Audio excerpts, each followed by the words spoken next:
ሰዎች የምንሰራው ስራ የሚመቻችሁ ከሆነና በምላሹ ደግሞ እናንተኛም በትንሹ ማገዝ ከፈለጋችሁ ቻናላችንን ሰብስክራይብ፣ ይህን ቪዲዮ ደግሞ ላይክ አድርጉት። አይ ይኸው ፋብሪዚዮ ነው፣ እኔ አይደለሁም። ፋብሪዚዮ ነው። ሳንታ ተመልሷል። ተጠቅል ያደረገን ነው። ኧረ በስመ አብ ወልድ። ሌላ አማራጭ የለም። ኧረ በስመ አብ። ይኸው ፋብሪዚዮ ነው፣ እኔ አይደለሁም። ፋብሪዚዮ ነው። ሳንታ ተመልሷል። ተጠቅል ያደረገን ነው። እኔ በጣም ደስ ብሎኛል። እርሶስ ሀቢቢ? ሲጀመር ፕሪሚየር ሊጉ ያለ አንድሬ ኦናና ከባድ ነው ማለት። ኧረ በአለ እነዚህ ሰዎች ጨንጓራቸው ሲቃጠል ውሪ ሲሉ ማየት ነው የምፈልገው። በጣም ደስ ብሎኛል በመመለሱ። ግን ያው ድጋሜ የሚሸጡት ይመስለኛል። ባቴዲ ግን እኔ በጣም በፍቅር ነው የምወዳት ኦናናን ሀቢቢ። የአርሰናል ደጋፊዎች ግን እጅግ አስገራሚ ተግባርን ያደረጉት ጋይስ። ይህንን ቪዲዮ ኮፒ ሊንክ ሪፖስት እያደረጋችሁ ጀምሩት። ብራዚላዊ ተከላካይ ጋብሪኤል ማጋሌሽን በሚገርም ሁኔታ ክሰውታል። ጭራሽ እሱ በፍጻሜው ጨዋታ ላይ በጣም ወሳኛውን ፔናልቲ በሳተበት ሁኔታ በጣም ባዘነበትና በተከፋበት የአርሰናል ደጋፊዎችን አስከፍቻለሁ ብሎ አንገቱን በደፋበት ሰዓት የአርሰናል ደጋፊዎች ግን የሱን ማሊያ የሱን ስም ያረፈባቸው የአርሰናል ማሊያዎችን በመግዛት ከሽያጩ ግንባር ቀደሙ የጋብሪኤል ማጋሌሽ እንዲሆን አድርገዋል። ውለታቸውን የማይረሱ የአርሰናል ደጋፊዎች በአስገራሚ ሁኔታ ጋብሪኤል ማጋሌሽን አለንልህ ከጎንህ እያሉ ፍቅራቸውን እያሳዩት ይገኛሉ። ከየትኛውም የአርሰናል ተጫዋች በላይ ከቻምፒየንስ ሊጉ ፍጻሜ በኋላ የአርሰናል ማሊያዎች ሲሸጡ የጋብሪኤል ማጋሌሽ በመሪነት እየመራ ይገኛል። 350% እጥፍ እንግዲህ አስቡት። አንድ እጥፍ አይደለም፣ ሁለት እጥፍ አይደለም፣ ሶስት እጥፍ አይደለም፣ ከዛ በላይ ማለት ነው። እጅግ አስገራሚ የአርሰናል ደጋፊዎች ፍቅርና ተግባር በርካታ የእግር ኳስ አፍቃሪያንን እያስገረመ ይገኛል። እናንተ ስለ አርሰናል ደጋፊዎች አስገራሚ ተግባር ምን ትላላችሁ? ሀሳብ አስተያየታችሁን ኮሜንት ሴክሽን ላይ አጋሩኝ። እንደነዚህ የተፈጣን እግር ኳስ መረጃዎችን በቀጣይም ለማግኘት የፕላስ ምልክቷን በመንካት የሜዳ ስፖርት ቤተሰብ ይሁኑ። ጥሩ ነገር ስታደርጉ ጥሩነታችሁ ሁል ጊዜ ይከተላል። ምን ያህል አንድ ተጫዋች ፐርፎርማንሱ ማተር እንደሚያደርግ የምታውቁት በጋቢ ነው፣ በጋብሪኤል ማጋሌሽ ማለት። አስቡት አርሰናልን ሻምፒየንስ ሊግ ያሳጣውን ፔናልቲ ስቶ፣ ነገር ግን የማሊያ ሽያጩ በ350% ጨምሯል። ምን ማለት ነው ታውቃላችሁ? በ3 እጥፍ ኦልሞስት በ4 እጥፍ ጨምሯል ማለት። እናም በአሁኑ ሰዓት ላይ ከረንትሊ አርሰናል ውስጥ የተጫዋቾች ስም ኖሮበት የሚሸጠው ማሊያ ላይ በአንደኛ ደረጃ ላይ የሚቀመጠው ጋብሪኤል ማጋሌሽ። ይሄ ነገር በጣም ደስ የሚል ነው። ምክንያቱም ደጋፊዎቹ ኳሱን ቢስተውም ነገር ግን ያላቸውን ፍቅር ያላቸውን አብሮነት በዚህ ከባድ ሰዓት ለጋቢ ማለት ነው ያላቸውን ድጋፍ እያሳዩበት ያሉበት መንገድ ነው። በጣም ደስ የሚል ነገር። አስደሳች ሰበር ዜና ለአርሰናል ደጋፊዎች። እንግዲህ ፊፋ የአውሮፓን እግር ኳስ ማህበር ቅሬታ በመመልከት ፒኤስጂ ከአርሰናል በነበረው የዳኛውን ችግር በመመልከት በቫር የታገዘ እይታ ከነገ በኋላ እንግዲህ ስብሰባ እንደሚቀመጡ ነው ያሳውቁት ማለት ነው። እንግዲህ በስብሰባውም ችግር ሆኖ ከተገኘ የዳኛው ቅጣት እንደሚተላለፍበትና አርሰናል ከፒኤስጂ ድጋሚ ጨዋታ እንደሚደረግና የሚደረግበትም ቀን እንደሚታወቅ ታውቋል ማለት ነው። እንግዲህ ለአርሰናል ደጋፊዎች በጣም ደስ የሚል ዜና ነው ማለት ነው። ሁሉም አርሰናል ደጋፊ እንደርሲያና አካውንት ፎሎ ሼር ኮፒ ማድረግ እንደርሳ። ከኖኒ ማዱዌኬ ጋር በተገናኘ አድማጮች ሜንዴዝ ከጀርባው ማዱዌኬ በፍጥነት ኳሱን ይዞ ወደፊት የሚጓዙበት ሂደት ተፈጥሮ ነበር። ብዙዎቹ ያላስተዋሉት ነገር ኖኒ ማዱዌኬ ኑኖ ሜንዴሽን እጁን ክንዱን አስገብቶ ይዞት ነበር፣ ቆልፎት ነበር ከመውደቃቸው በፊት። ባይዘው እሷ ነች ያተረፈችው እንጂ ፔናልቲ ነበር ያኳስ። ፔናልቲ እንዳይሆነ ያደረገው እኔ በጣም ባይዘው ዳኛውን በጣም ነው ያደነኳቸው። በዛ ፍጥነት በዛ ሁሉ የሰው ጫጫታ ቢሊየን አይኖች በሚያዩት እንዴት እርግጠኛ ሆኖ ቢያንስ እንኳን የቫር ጥሪን አለማድረጋቸውና ኮንፊደንሳቸው በጣም ነው የገረመኝ። ዳኛው ምንም አይነት ስህተት አልሰሩም። በዚህኛውም ትክክለኛ ውሳኔ ነው፣ አያሰጥም። ለምን እጁን አሁን ብዙዎቹ ያየነው የእግሩን ንክኪና ያየነውና ኖኒ ማዱዌኬ ፍጥነቱ ፊት ላይ መሆኑ ነው። ልክ ቆልፎ ሲይዘው ክንድ ለክንድ ክንዱን አስገብቶ እጁን አስገብቶ ቆልፎ ይዞት ወደፊት ሲያደርገው ሜንዴዝ ጀርባው ላይ ወጣ ማለት ነው ማዱዌኬ ላይ። እና እሷ ፍጥነት ቅጽበታዊ ፈጣን ነች። ባይዘው እሷ ፍጥነት እሷ ነች ባይዘው ፓሪስ ሰን ጀርመንን ያዳነቻቸው እንጂ አኳስ ፔናልቲ ይሆን ነበር። ስለዚህ ዳኛው እዚህም ላይ ትክክለኛ ውሳኔ ነው የወሰኑት። በምሽት የተሰሙ ሁለት ሂርዊጎዎች አሉ። ዴንዘል ዳምፍሪስ ቱ ሪያል ማድሪድ ሂርዊጎ እና ኤደርሰን ቱ ማን ዩናይትድ ሂርዊጎ። ሁለቱንም ከቨር እናደርጋለን። አካውንታችን እያስቸገረ ስለሆነ ቪዲዮንም አካውንቱንም ኮፒ ሊንክ ማድረግ እንዳለሳ። ዳንኤል ዳምፍሪስ በጣም ሪያል ማድሪድ ምን ሼ ነው ማለት ነው። በቃ ለሞሪኖ ስግጥ ፍምስ አይነት አሳይኒንጎች እያደረጉለት ነው። አሁን ማየት የምፈልገው ሚድፊልደር ነው። ሚድፊልደር ላይ ምን ይፈጥራል ለሞሪኖ ክሬት የሚያደርግለት ሁሌ ተከላካይ ክሬት ለኤምባፔና ለቪኒሲየስ ጁኒየር ኳስ ጠቅም ያደርግላቸው ማን ነው የሚለውን ነገር ማየት ፈልጋለሁ። ስለዛ ወይ ቱሚኒ ወይ ቫልቨርዴ ወይ ካማቪንጋ መሸኘታቸው የተጠራ በእርግጠኝነት ነው ማለት። ኤደርሰን ደግሞ አትላንታ ሚድፊልደር ነው ስልህ ስታርቲንግ 11 ውስጥ የመግባት አቅም አለው የለም ፕሪሚየር ሊጉ ላይ የምናየው ነው። ግን ይሄኛው ዋና ሳይኒንግ ሊሆን ይሄ የኡጋርቴ ምትክ ነው። የካሴሚሮን ምትክ ማስፈረም አለባችሁ። በተለይ ፕሪሚየር ሊግ ፕሩቭን የሆነ ኤሊየት አንደርሰንን ካገኛችሁ በጣም ያበደ ሳይኒንግ ነው የማንቸስተር ደጋፊ ማለት። አንድ የማድሪድ ሚድፊልደር ደግሞ ይታየኛል በቃ ከማድሪድ ጋር ቢዝነስ መስራት ወይ ቱሚኒ ወይ ካማቪንጋ ወይ ቫልቨርዴ አንዳቸው ደቅ ይላሉ። ይሄ ሮቴት እያደረገ ወይ በሜኑ በኩል ምናምን ከሁለት አንዱን እያጫወተ ምናምን ነገር መላመድ ያለበት ይመስለኛል። ወዲያውኑ ስታርቲንግ 11 ውስጥ መግባት ይቻል አይችል ገና እርግጠኛ የሆነ ነገር አለ። ምክንያቱም ይሁን ይሄን ሰው አምጥተው ካሰሚሮን መተካት ካልቻለ ምታመጣው ደግሞ ገና ያልበሰለ ተጫዋች ከሆነ ተበላ አመቱን ሙሉ ልትበላ ነው። ሚድፊልድ አሁንም ደካማ ነው። ሚድፊልድ ሪቢልድ እየተደረገ ከሆነ ደግሞ ቀጥታ መጥቶ ስክት ሚል አንድ ተጫዋችና እሱን የሚተካ ደግሞ ሌላ አንድ ተጫዋች ነው የሚያስፈልገው። ስለዛ የካሰሚሮ ሚቲክ ከተገኘ ፕሪሚየር ሊግ ፕሩቭን የሆነ ተጫዋች ብታመጡ ያበደ ነው ብዬ ገምታለሁ።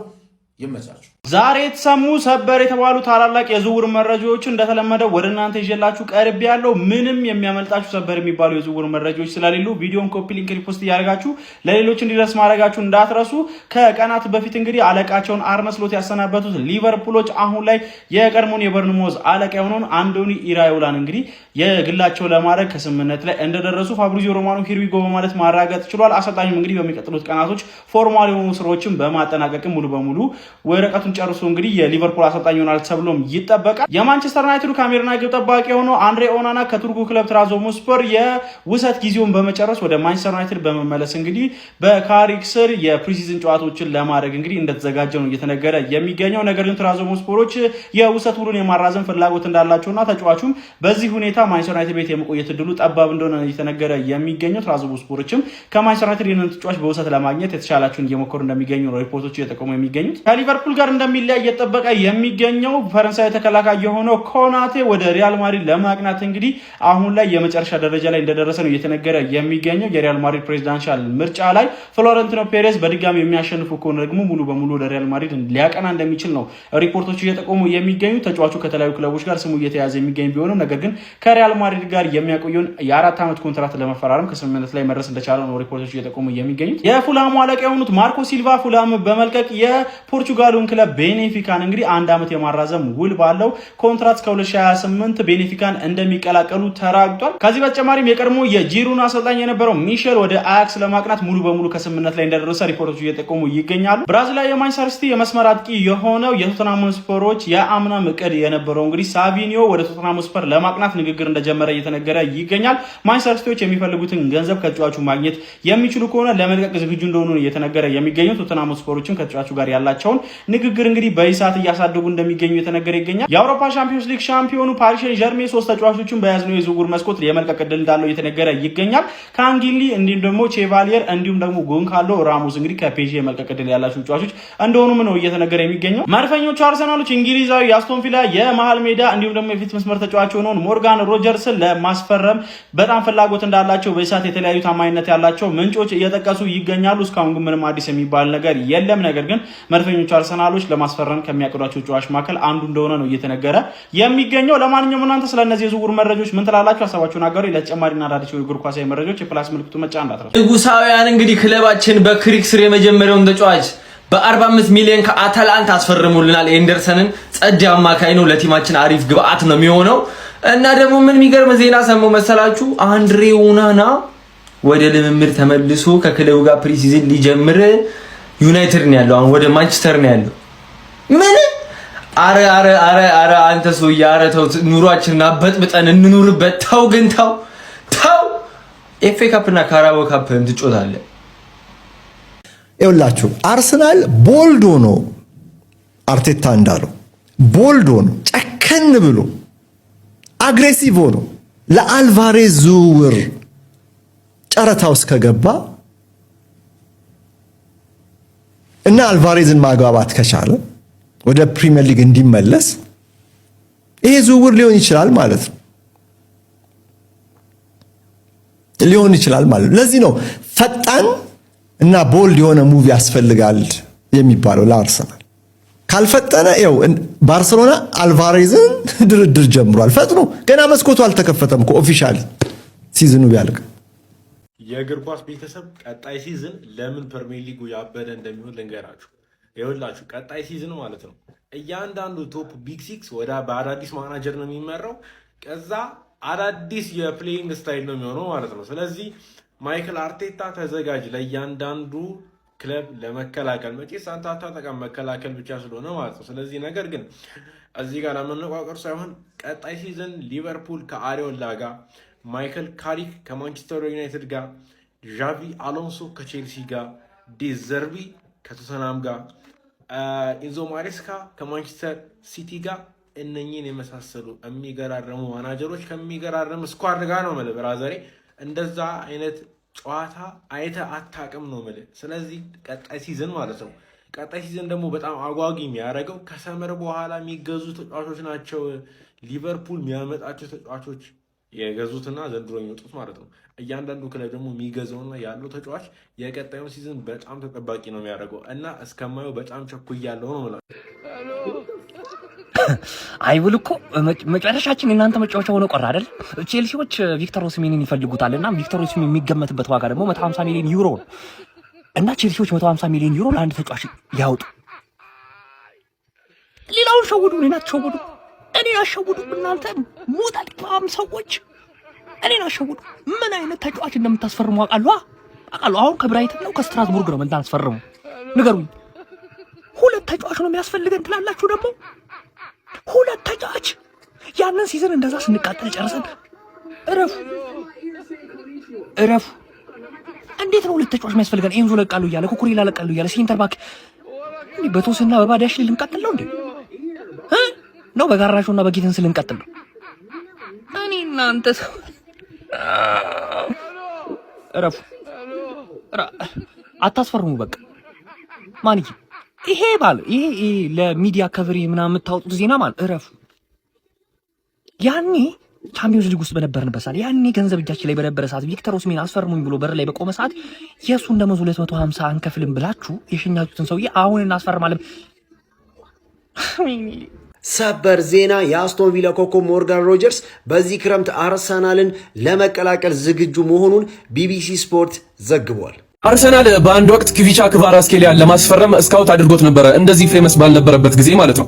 ምን እንደተፈጠረ ልንገራችሁ። ክቪቻ ክቫራትስኬሊያ ተወልዶ ያደገው በገጠራማ የጆርጂያ መንደር ውስጥ ወንዞች ያሉበት አካባቢ ነበረ። አያቱ ማሚያ ለሚባል ክለብ ተጫውተዋል ማለት ነው፣ ወንድ አያቱ። እንዲሁም አባቱ ደግሞ ባድሪ ለሚባል ክለብ መጫወት ችለዋል ማለት ነው በጆርጂያ ውስጥ። ነገር ግን በዚህ ቤተሰብ ውስጥ እግር ኳስ ሆቢ አልነበረም። ይሄ አንዳንድ ጊዜ የሚደረግ ነገር አልነበረም። እግር ኳስ ለነሱ ሁሉም ነገር ነበረ። ብዙ ከጆርጂያ ውጭ ያሉ ሰዎችም ይህንን አያውቁም ነበር። ክቪቻ ክቫራትስኬሊያ 17 ዓመት ሲሞላው ብቻውን ወደ ራሽያ ሞስኮ ሄደ ማለት ነው እና ሎኮሞቲቭ ሞስኮ የሚባለውን ክለብ በውሰት ተቀላቀለ። እዛ ወቅቱ የሎኮሞቲቭ አሰልጣኝ የነበረው ዩሪ ሴሚን ማለት ነው እንደተናገረው ከሆነ ከ15 ዓመቱ ጀምሮ እከታተለው ነበር ይላል ክቪቻ ክቫራትስኬሊያ። ግን በሎኮሞቲቭ 10 ጨዋታዎችን ብቻ ነው ክቪቻ ክቫራትስኬሊያ ማድረግ የቻለው በውሰት በሄደበት ጊዜ ማለት ነው። ከዛ በኋላ ድጋሚ ወደ ጆርጂያ መለሱት ማለት ነው የውሰት ኮንትራቱን ቋሚ ሳያደርጉለት። አቶ የሎኮሞቲቭ አሰልጣኝ የነበረው ሴሚን ሲናገር ምን ይላል? በጣም ነበረ ያለቀስኩት ክቪቻ ክቫራትስኬሊያ ሲመለስ የውሰት ኮንትራቱን ጨርሷል። በኋላ ክቫራትስኬሊያ ወደ ሌላኛው የሩሲያ ክለብ ሩቢን ፈረመ ማለት ነው የ5 ዓመት ኮንትራት። በዴቢው ጨዋታ ላይም ጎል ማስቆጠር ቻለ እና ደግሞ በሊጉ በሁለት ተከታታይ ዓመታቶች ውስጥ ክቪቻ ክቫራትስኬሊያ የዓመቱ ምርጡ ወጣት ተጫዋች ተብሎ ተመረጠ ማለት ነው። በሩቢን ውስጥ ማለት ነው 73 አፒሪያንሶችን አድርጎ ማለትም 73 ጨዋታዎችን አድርጎ 9 ጎሎችን አስቆጥሮ 18 አሲስት ማድረግ ቻለ ማለት ነው እና የሱ የማርኬት ቫልዩ ወይም ደግሞ ዋጋው በዓመት ውስጥ 5 ጊዜ ጨምሯል ይላሉ ሲናገሩ። ከዛ በኋላ ግን በዩሮፕ ውስጥ ያለው ነገር ወደ አዲስ መልክ ተቀየረ። ራሽያና ዩክሬን ጦርነት ጀመሩ። ፊፋ ደግሞ አዲስ ሕግ አወጣ ማለት ነው። የውጭ ተጫዋቾች በራሽያ ውስጥ ያሉ ኮንትራታቸውን በገዛ ፍቃዳቸው በራሳቸው ፍቃድ ማቋረጥ እንደሚችሉ ፊፋ ሕግ አወጣ ማለት ነው። ያንን ተከትሎ ከሩቢን ጋር የነበረውን ኮንትራት ሙሉ ለሙሉ አፈረሰ ማለት ነው ክቪቻ ክቫራትስኬሊያ። በኋላ ግን የሄደው ወደ ዳይናሞ ባቱሚ የሚባል የጆርጂያ ሁለተኛ ሊግ ወይም ደግሞ ጆርጂያን ሰከንድ ታየር ዲቪዥን ላይ ነበረ የገባው ማለት ነው። እዛ ያለ አርሰናል በአንድ አጋጣሚ በስካውቶቹ አማካኝነት አይቶት ነበረ። ነገር ግን ያ ጨዋታ ለሱ መጥፎ ጨዋታ ወይም ደግሞ ባድ ጌም ነበር።